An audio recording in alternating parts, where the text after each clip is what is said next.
เสียงคนสาเบิดบานว่าน้องคานเป็นเมียน้อยเขาแม่นแท้อยู่บ่น้องเหยาเป็นน้อยเขาอีดีบ่ลาผู้สาวเก่าของอายสร้างเหตุไร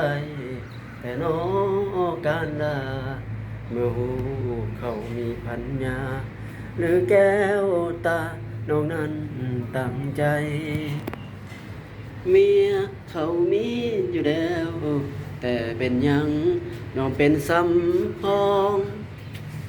ผู้บ่าวมากมายกายกองเป็นหยังน้องคือบ่สนใจหลงมักคนมีเจ้าของสุดท้ายน้องต้องเป็นภายไปเศร้าสามาเริ่มต้นใหม่ตัดสินใจยังมีเวลาเลิกเถอะนาเศร้าสามาคู่สาวบ้านปีนี้คอยฟังอะไรช่องยูทูบก็สอนแล้ว